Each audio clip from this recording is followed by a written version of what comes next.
Hello student, BSc Sem 4 Zoology. Today we will discuss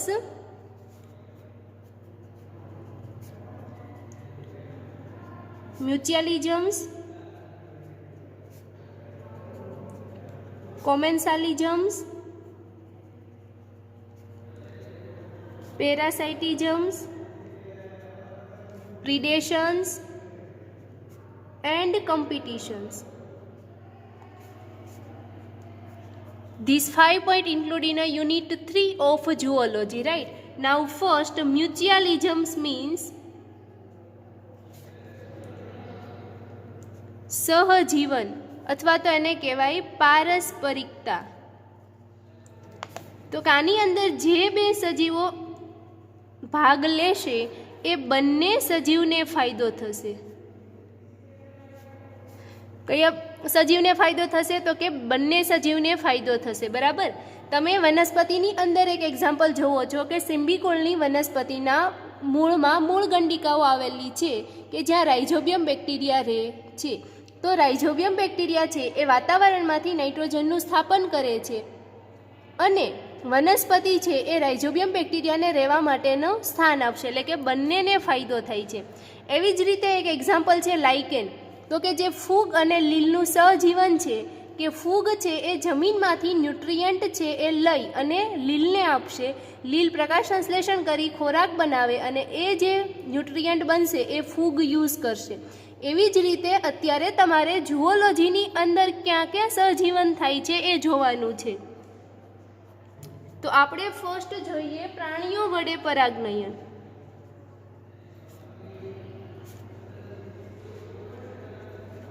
એટલે કે પક્ષી અથવા તો પ્રાણીઓ. બરાબર. તો અહીંયા આપણે લઈએ પક્ષી અને ફૂલ. તો આ જે પક્ષી છે એ અલગ અલગ ફૂલ ઉપર ઉડીને બેસશે અને ફૂલમાંથી રસ શક કરશે.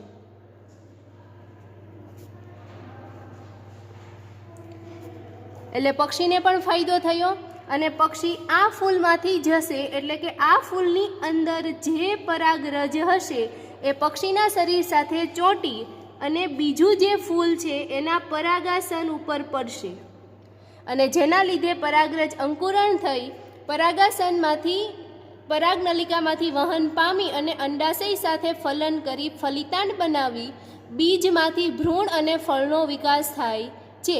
તો કે ફૂલ જે છે એનું પરાગનયન પણ થઈ જાય અને પક્ષી છે એને ફૂલમાંથી રસ પણ મળી રહે છે, એટલે કે બંને સજીવને ફાયદો થાય છે. સેકન્ડ એક્ઝામ્પલ, ફળ તેમજ બીજનો ફેલાવો. તો કે કોઈ પણ પ્રાણી છે અથવા તો મનુષ્ય છે એ ફળ ખાય છે અને ફળમાંથી નીકળતા બીજ છે એને બીજી જગ્યાએ ફેંકી દે છે, એટલે કે એક જગ્યાએથી બીજી જગ્યાએ બીજ છે એનું પણ શું થશે? તો કે ફેલાવો થાય છે.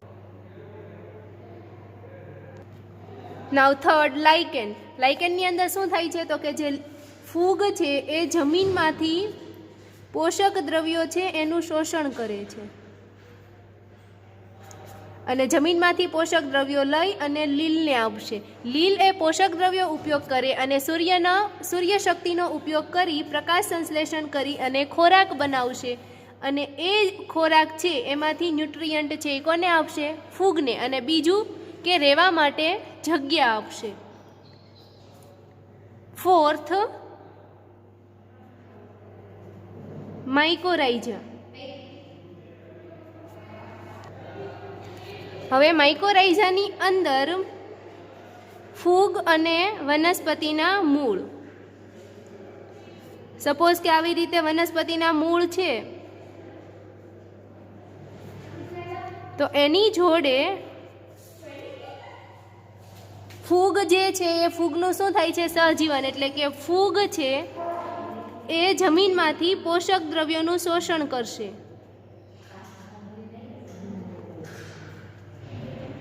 જમીનમાંથી પોષક દ્રવ્યોને શોષણ કરી અને વનસ્પતિના મૂળને આપશે. જ્યારે વનસ્પતિ છે એ શું કરવાની છે? તો કે પ્રકાશ સંશ્લેષણ કરી અને ખોરાક બનાવશે અને જે ખોરાક છે એ કોને મળશે? ફૂગને. અને બીજું કે ફૂગને રહેવા માટે જગ્યા પણ મળી રહે છે. તો કે અહીંયા પણ શું થાય છે તો કે બંનેને ફાયદો થશે. એવી જ રીતે આપણે 5th એક્ઝામ્પલ જોઈએ તો કે નાઇટ્રોજન સ્થાપન. તો કે જે સિમ્બિકુળની વનસ્પતિ હશે ત્યાં નાની નાની મૂળ ગંડિકા આવેલી છે અને આ મૂળ ગંડિકાની અંદર રાઇઝોબિયમ બેક્ટેરિયા હશે.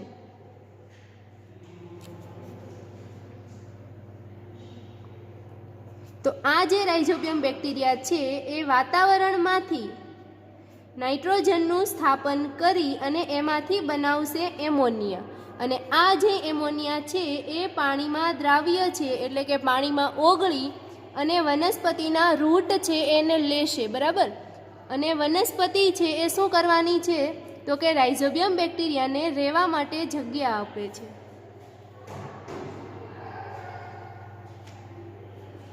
અને રહેવા માટે જગ્યા આપશે કોને? રાઇઝોબિયમ બેક્ટેરિયાને. અને વનસ્પતિ છે આ નાઇટ્રોજનનો યુઝ કરી અને પ્રોટીન બનાવે છે. તો કે અહીંયા પણ બંને સજીવ છે એ સહજીવન ગુજારી એકબીજાને ફાયદો થાય છે. Now next કોમેન્સાલિઝમ. કોમેન્સાલિઝમનો મિનિંગ થશે સહભોજિતા. આ જે છે એની અંદર એક જે સજીવ છે એને ફાયદો થશે, બાકીનું જે સજીવ છે એને ફાયદો પણ નથી થતો કે નુકસાન પણ નથી થતું.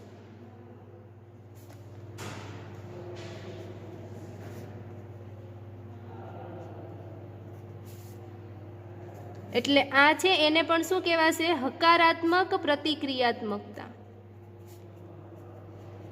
અને સહજીવન હતું એને પણ હકારાત્મક પ્રતિક્રિયાત્મકતા કહેવાય.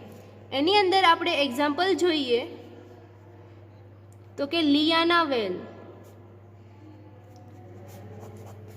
આ જે લિયાના વેલ છે એ જે ઘટાદાર જંગલો હશે કે ઘટાદાર વૃક્ષોના વરસાદી જે જંગલો હોય એની અંદર આ વેલ ઉગે છે.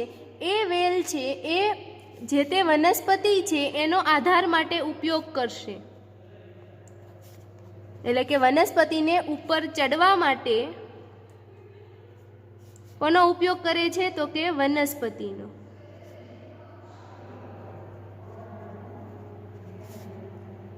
પરંતુ એ વનસ્પતિમાંથી ન્યુટ્રિયન્ટ મેળવતી નથી અને આધાર તરીકે ઉપયોગ કરી વનસ્પતિના છેક પ્રકારની ટોચે પહોંચી અને વેલ પોતાની જાતે જ પ્રકાશ સંશ્લેષણ કરે છે. તો કે આમાંથી વનસ્પતિ છે એને ફાયદો પણ નથી થતો કે નુકસાન પણ નથી થતું, જ્યારે વેલ છે એને ફાયદો થાય છે. સેકન્ડ, એપીફાઇટ. એપીફાઇટ છે એ પરોપજીવી વનસ્પતિ છે. આ એપીફાઇટ વનસ્પતિ છે એ પણ એવી છે કે જે બીજી વનસ્પતિ પર ઉગે છે.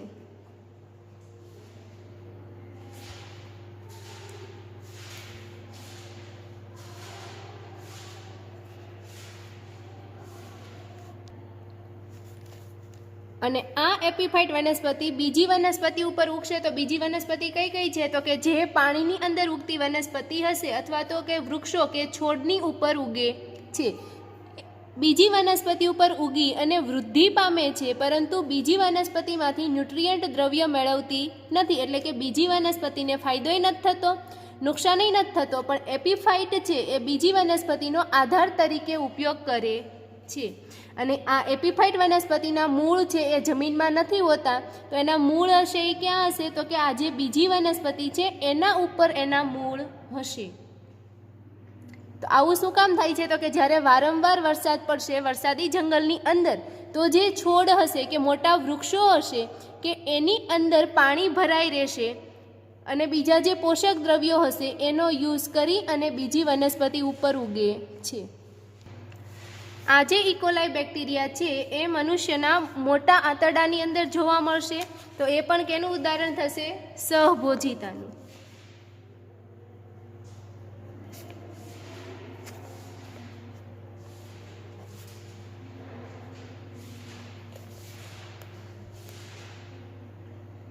એનાથી મનુષ્યને કોઈ પણ જાતનો ફાયદો કે નુકસાન થતું નથી. આ હર્મિટ કરચલો છે એ મૃદુકાય સમુદાયના કવચમાં રહે છે.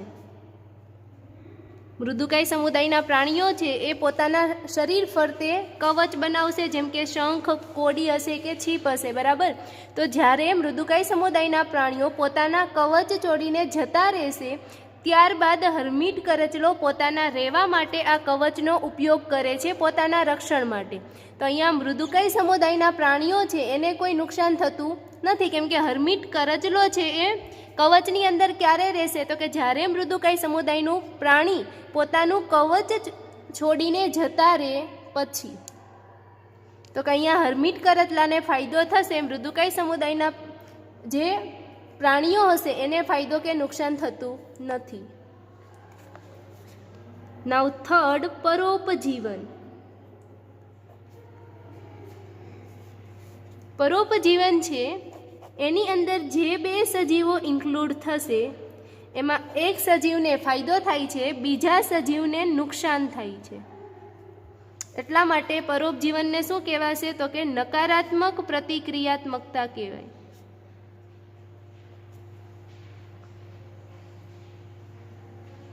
પરોપજીવનનો મિનિંગ થશે કે જે સજીવ છે એ સજીવ બીજા સજીવની અંદર પોતાનું જીવન ગુજારે, એટલા માટે એ સજીવને કહેવાય યજમાન. અને આ જે સજીવ છે કે બીજા સજીવની અંદર રહેવાનું છે તો એને કહેવાશે પરોપજીવી.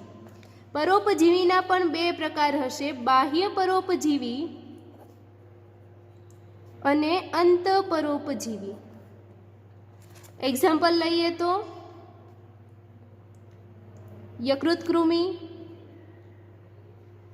પ્લાઝ્મોડિયમ, જળો. વનસ્પતિની અંદર વાત કરીએ તો અમરવેલ.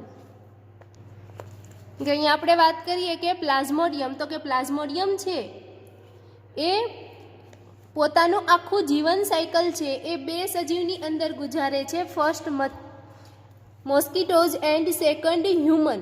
તો કે પ્લાઝ્મોડિયમ હ્યુમનની અંદર ક્યાં રહે છે, તો કે આરબીસીની અંદર, એટલે કે રેડ બ્લડ સેલમાં રહે છે પ્લાઝ્મોડિયમ, અને પોતાની વૃદ્ધિ કરે છે કે એના લીધે મનુષ્યને શું થાય છે, તો કે રોગ થાય છે. જ્યારે પ્લાઝ્મોડિયમને શું થશે, તો કે એને બેનિફિટ થશે.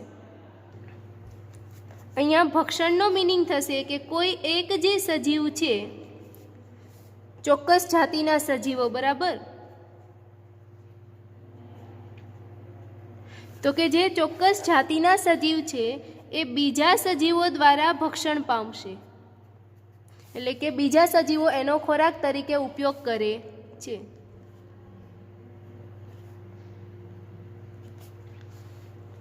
તો ભક્ષણની અંદર આ જે સજીવો છે એનું ભક્ષણ થાય છે, જ્યારે આ જે સજીવો છે આનું ભક્ષણ કરે છે, એટલા માટે આને કહેવાશે ભક્ષકો. તો ભક્ષકો છે એ બે પ્રકારના હશે, ચોક્કસ પ્રકારના અને સામાન્ય પ્રકારના. ચોક્કસ પ્રકારના હશે જેને કહેવાશે તૃણાહારી અથવા તો માંસાહારી પ્રાણીઓ. કેમ કે તૃણાહારી પ્રાણીઓ હશે તો વનસ્પતિનો ઉપયોગ કરે, માંસાહારી પ્રાણીઓ હશે તો માંસ ખાશે.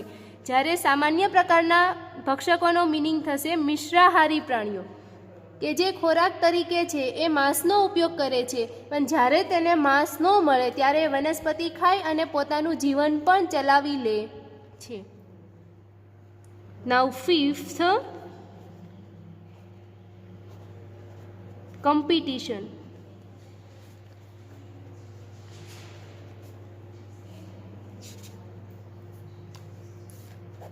કોમ્પિટિશનનો મિનિંગ થશે સ્પર્ધા, એટલે કે અહીંયા જે બે સજીવો ઇન્ક્લુડ થશે એ બંને સજીવો વચ્ચે સ્પર્ધા એટલે કે હરીફાઈ થશે. આ પણ શું થશે તો કે નકારાત્મક પ્રતિક્રિયાત્મકતા છે, કારણ કે સ્પર્ધા થવાને લીધે જે સજીવ છે એ જીત છે એને ફાયદો થશે, જ્યારે બીજો સજીવ છે એને શું થાય છે તો કે નુકસાન થાય છે. અને સ્પર્ધા અલગ અલગ વસ્તુઓ માટે થાય છે, જેમ કે રહેઠાણ, પાણી, ખોરાક વગેરે.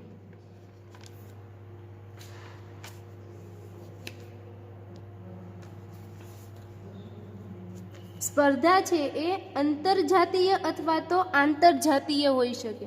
અંતરજાતીયનો મિનિંગ થશે કે એક જ જાતિના બે સજીવો વચ્ચે હશે, એક જ જાતિના બે સજીવો વચ્ચે સ્પર્ધા થશે એ જે નર સજીવો હશે એ સ્પર્ધા કરે છે પ્રજનન માટે. જ્યારે આંતરજાતીય સ્પર્ધા હશે એ અલગ અલગ જાતિના સજીવો વચ્ચે છે. અલગ અલગ જાતિના સજીવો એટલે કે કોઈ ખિસકોલી હશે, ઉંદર હશે, પક્ષીઓ હશે કે કીડી હશે, તો અલગ અલગ જાતિના પ્રાણીઓ છે એ બીજ માટે સ્પર્ધા કરશે. બરાબર. હવે જો કોઈ બે વનસ્પતિ બાજુમાં ઉગે છે તો એક વનસ્પતિ છે વધારે ન્યુટ્રિયન્ટ અને પાણી લઈને પોતાની ઝડપથી વૃદ્ધિ કરી અને બીજી વનસ્પતિની વૃદ્ધિ છે ને શું કરશે? સપ્રેસ કરે. તો એ પણ શું છે? તો કે એક સ્પર્ધાનું ઉદાહરણ છે. જે વનસ્પતિનું આપ્યું એ રહેઠાણ માટેનું ઉદાહરણ થશે કે વનસ્પતિ પોતાના ગ્રો થવા માટે બીજી વનસ્પતિના ગ્રોથને શું કરશે? સપ્રેસ કરે. Okay, thank you.